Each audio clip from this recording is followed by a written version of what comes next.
যখন কল্পনা করি তখন আমি আর নিজের মাঝে থাকি না, সুখের সাগরে ভেসে যাই। কেবলমাত্র তখনই হয় আমার ছেলের মুখে এই কথা শুনে আমি বললাম, তুই তো অনেক দূর এগিয়ে গেছিস তাহলে। আর আমিও অনেক আগে থেকেই বুঝতে পারতাম যে তুই আজ চোখে লুকিয়ে লুকিয়ে আমাকে দেখিস। তখন আমি ভাবতাম তুই তো এখনো অনেক ছোট, আর একটু বড় হলে সমবয়সী মেয়েদের সাথে মিশলে ঠিক হয়ে যাবে। কিন্তু এখন দেখছি সেটা না, তোর দেখি বয়স্ক মহিলাদের ভালো লাগে। ছেলে আমার মুখে এমন কথা শুনে তার সাহস বেড়ে গেল। তাই সাহস করে সে আমাকে ধরে শুইয়ে দিল। তারপর যা করলো আমি গ্যারান্টি দিয়ে বলতে পারি সেটা শুনলে তোমাদের দাঁড়িয়ে যাবে। তাই তোমাদের কাছে একটাই অনুরোধ, ভিডিওটা শুরু থেকে শেষ পর্যন্ত দেখো। আমার ছেলের নাম মাসুদ রানা। তার বয়স এখন 20 বছর। তার উচ্চতা 6 ফুট। 1 বছর আগে সে সেনাবাহিনীতে যোগদান করেছে। বর্তমানে তার পোস্টিং হয়ে ঢাকায়। আর আমাদের বাড়ি খুলনা। আমাদের পরিবারে আমি, আমার ছেলে আর আমার একটা মেয়ে আছে। আমার স্বামী রাকিবুল ইসলাম অনেক আগেই মারা গেছে। তখন আমার ছেলে মেয়ে দুজনেই অনেক ছোট। তখন থেকেই আমি অনেক কষ্ট করে সংসার চালিয়েছি। বাড়ি বসে সেলাই মেশিন দিয়ে মানুষের কাপড় বানিয়ে বানিয়ে আমার ছেলে মেয়েদের ভরণ পোষণ দিয়েছি। আর কিছু চাষের জমি চাষ করে আমাদের সংসার চলত। এই অভাবের ভিতর দিয়ে আমি আমার ছেলে মেয়েকে মানুষ করেছি। হঠাৎ আমার ছেলে একদিন কলেজ থেকে বাড়ি এসে আমাকে বলল, আম্মু সেনাবাহিনীতে লোক নিবে, আমি কি যাবো লাইনে দাঁড়াতে? তখন আমি বললাম, যা বাবা, দেখ আল্লাহ যদি আমাদের দিকে মুখ তুলে তাকায়। তারপর যথারীতি আমার ছেলে লাইনে দাঁড়িয়ে গেল। আর আমার ছেলে সব দিক থেকে পারফেক্ট ছিল, তাই তার চাকরিটা হয়ে গেল। কিন্তু আমার খুব কষ্ট হতে লাগলো, কারণ আমার ছেলের যে বয়সে খেলাধুলা করার সময়, শুধু অভাবের জন্য সেই বয়সে তাকে আজকে চাকুরিতে যেতে হচ্ছে। তারপরে ও কিছুই করার নাই। কিছুদিন পরে আমার ছেলে চাকুরিতে চলে গেল। আমার ছেলে চাকুরিতে যাওয়ার পরে আমি একটু ভয়ে ভয়ে থাকতাম, কারণ আমার মেয়েকে দেখতে অসম্ভব সুন্দরী। এলাকার বুড়ো থেকে গুরু সবাই তাকে বিয়ে করতে চায়। আমার মেয়ে সবে মাত্র ক্লাস 9-এ পড়ে। আর এখন আমাদের বাড়িতে শুধু আমি আর আমার মেয়ে থাকি। বাড়িতে কোনো পুরুষ মানুষ নাই। তাই একটু ভয়ে থাকি সব সময়, কেউ যদি এসে জোর করে আমার মেয়ের সর্বনাশ করে দেয়। তারপরে ও কিছুই করার নাই।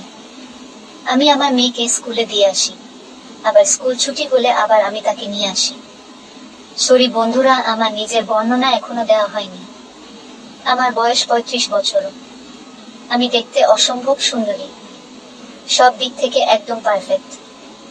আমার গায়ের রং ফর্সা, লাল টকটকে ঠোঁট, দীঘল কালো চুল, টানা টানা চোখ, সব মিলিয়ে আমার কামনাময়ী মহিলা আমি। দেখতে দেখতে অনেক দিন কেটে গেল। আমার ছেলে ও নিয়মিত বাড়িতে টাকা পাঠায়। আমার ছেলের টাকায় খুব ভালোভাবে আমাদের সংসার চলছে।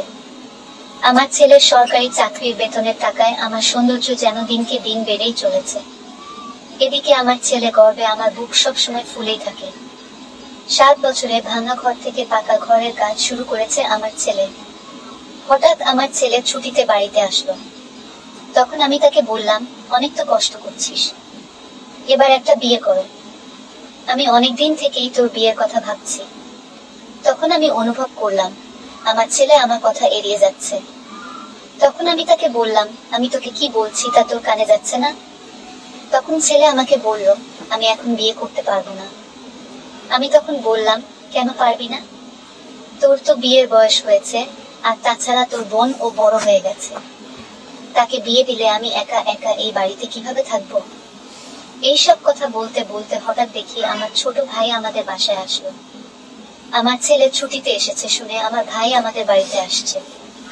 সে সারাদিন আমাদের এখানে থেকে বিকেলে যাওয়ার সময় আমাদের সবাইকে নিয়ে যেতে চাইলো, কিন্তু আমরা না যাওয়াতে জোর করে আমার মেয়েকে তার সাথে নিয়ে গেল। আর বলল 2 দিন পর মা ছেলে গিয়ে বেরিয়ে আসবে আর রিয়াকে নিয়ে আসবে। আমাকে আর আমার ছেলেকে নিয়ে যাওয়ার জন্য এমনটা করলো। সন্ধ্যা থেকে আকাশটা মেঘলা হয়ে আছে, তাই আমার ছেলেও সন্ধ্যা থেকেই বাসায় আছে। আমি ভালো করে সরিষার তেল দিয়ে কিছু ঝাল মুড়ি মাখিয়ে নিয়ে ছেলের রুমে গেলাম। তারপর মুড়ির বাটিটা ছেলের পাশে রেখে তাকে বললাম, নে ঝাল মুড়ি খা। তারপর দুইজনে মিলে ঝাল মুড়ি খেতে শুরু করলাম। ঝাল মুড়ি খেতে খেতে আমি ছেলেকে প্রশ্ন করলাম, আচ্ছা বাবা, একটা সত্যি কথা বলতো, তুই কি কাউকে পছন্দ করিস? তখন আমার ছেলে আমার হাতটা ধরে বলল, হ্যাঁ, একজনকে খুব ভালো লাগে আমার, আর আমি এটাও জানি তাকে আমি পাবো না। তখন আমি বললাম, কেন পাবি না? আমার ছেলে কি দেখতে খারাপ নাকি? সে কি এমন মহা সুন্দরী মেয়ে যে তোকে পছন্দ করবে না? তখন আমার ছেলে আমাকে বলতে শুরু করলো, আম্মু তুমি দেখি রেগে গেলে। আমার যাকে ভালো লাগে তার কথা দুনিয়ার কাউকে আমি বলতে পারবো না। ছেলের এমন গম্ভীর কথা শুনে আমি কিছুক্ষণ অবাক হয়ে ছেলের দিকে চেয়ে থাকলাম। তারপর তাকে বললাম, এটা কি কথা রে বাবা? আমাকে বলতে না পারিস তোর ভাবি মানে রহিমের বউয়ের কাছে বলিস? আমি তো জানি তুই রহিমের বউয়ের সাথে অনেক ফ্রি ভাবে কথাবার্তা বলিস। তখন ছেলে আমাকে বলল, তা না আম্মু, তুমি আমার সবচেয়ে বড় বন্ধু, তাই তোমাকেই যেহেতু বলতে পারছি না, সেখানে ভাবিকে কিভাবে বলবো? তখন আমি তাকে আবার বললাম, আচ্ছা তাহলে বলো কে সে, কোথায় বাড়ি, কোনো বাড়ির মেয়ে, মেয়েটি দেখতে কেমন? তখন ছেলে আমার কথার কোনো উত্তর দিল না, সে চুপ করে বসে থাকলো। তারপর আমি একটু রাগান্বিত ভাব নিয়ে সেখান থেকে চলে এলাম। এদিকে ঘন ঘন বিদ্যুৎ চমকাচ্ছে, আকাশটা কালো হয়ে আছে, রাতের তারাগুলো না জানি কোথায় লুকিয়েছে। এদিকে আমার ছেলে জানালার গ্লাস খুলে দিয়ে ঠান্ডা হাওয়া গায়ে নিচ্ছে। হঠাৎ তার মনে পড়লো আমার জন্য যে জিনিস নিয়ে আইছিল সেগুলো দেওয়া হয়নি। সে আমার জন্য নতুন একটি অ্যান্ড্রয়েড ফোন নিয়ে আসছে, আর একটা স্বর্ণের চেইন, আরো কিছু জিনিস নিয়ে আসছে আমার জন্য। কিন্তু আমার ছেলে সেগুলো এখনো আমাকে দেয়নি, আর আমি সেগুলোর ব্যাপারে কিছুই জানি না। যাই হোক বন্ধুরা, আমি রান্না বান্না শেষ করে আমার ছেলেকে ডাক দিলাম, আর বাবা খেয়ে নে, ঝড় আসতে পারে, কারেন্ট চলে গেলে খেতে ঝামেলা হবে। ছেলে ও আমার কথা মতো তাড়াতাড়ি চলে এলো। তারপর আমি আর আমার ছেলে দুইজনে একসাথে খেয়ে নিলাম। তারপর ছেলে আমাকে বলল, আম্মু আমার রুমে আসো তো একটু। তখন আমি বললাম, তুই যা, আমি থালা বাসনগুলো গুছিয়ে আসছি। আমার ছেলে তার রুমে গিয়ে শুয়ে পড়ল। কিছুক্ষণ পর আমি কাজ কাম শেষ করে হাত মুছতে মুছতে ছেলের রুমে গেলাম। তারপর তার পাশে গিয়ে বসলাম আর ছেলেকে বললাম, কিরে বাবা কি হয়েছে? সাথে সাথে ছেলে উঠে আমার হাত ধরে বলল, আম্মু আমি তোমার জন্য কিছু জিনিস নিয়ে এসেছি। তখন আমি তাকে বললাম, কি নিয়ে এসেছিস বাবা? তখন ছেলে এক এক করে শাড়ি, ব্লাউজের কাপড়, একটা বোরকা, একটা শীতের জামা ও একটা প্যাকেট দিল আমাকে। কিন্তু প্যাকেটটি আমার হাতে দেওয়ার সময় ছেলে ভয়ে ভয়ে ছিল, কারণ ওই প্যাকেটের ভিতর আমার ছোট জামা কাপড় আছে। সেটা দেখার পর আমি কি বলবো সেটাই ভাবছে হয়তো সে। তারপর আমি প্যাকেটটা খুলতে খুলতে ছেলেকে বললাম, এত কিছু আনার কি প্রয়োজন ছিল?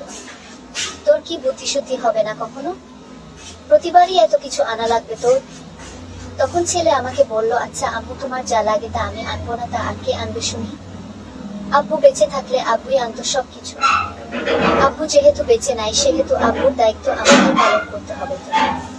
এদিকে হঠাৎ আমার ছেলে আমার হাতটা চেপে ধরলো আর বলল, আম্মু তুমি এই প্যাকেটটা এখন খুলবে না, এটা তোমার ঘরে গিয়ে খুলবে প্লিজ। তখন আমি বললাম, তা এই প্যাকেটের ভিতর কি আছে শুনি? তখন ছেলে বলল, তা তুমি খুলেই দেখে নিও। আর শোনো, আরো কিছু আছে, এই বলেই মোবাইলটা আমার হাতে দিল। তখন আমি তাকে বললাম, একটা থাকতে আরেকটা এত দামি মোবাইল কেন? ছেলে বলল, তোমার চেয়ে কোনো কিছুই দামি নাই আমার কাছে। তারপর ছেলে আমাকে বলল, চোখ বন্ধ করো তো আম্মু। তখন আমি বললাম, কেন রে বাবা? ছেলে বলল, আহ করো না একটু আম্মু। আমি একটু মুচকি হাসি দিয়ে চোখ বন্ধ করলাম। তখন আমার ছেলে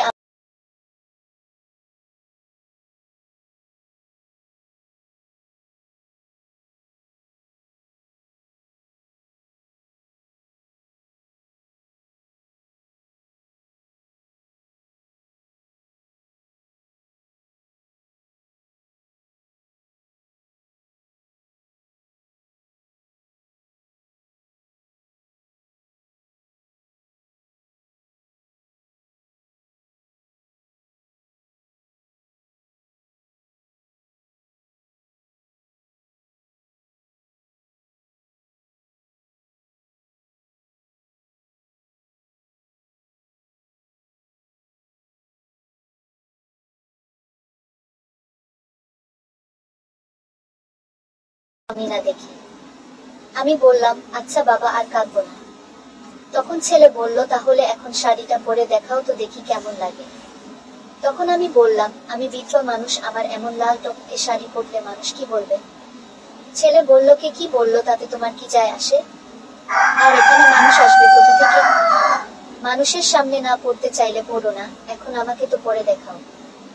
আমার খুব মন চাইছে সাজুগুজু করলে তোমাকে কেমন লাগে সেটা দেখতে। তখন আমি বললাম আমার বাবা এনেছে আর আমি করবো না তা কি করে হয়, তবে মানুষের সামনে কখনো পড়তে বলিস না কিন্তু। তখন ছেলে বলল ঠিক আছে আম্মু, আমি শুধু আমার সুন্দরী মাকে দু চোখ ভরে দেখতে পেলেই হলো। তখন আমি একটু মুচকি হাসি দিয়ে বললাম যা দুষ্টু সুন্দরী বলে আমাকে। মনে মনে আমার কিন্তু গর্ব হতে লাগলো, কিন্তু ছেলেকে সেটা বুঝতে দিলাম না। তারপর আমি শাড়িটা নিয়ে আমার রুমে যাচ্ছি।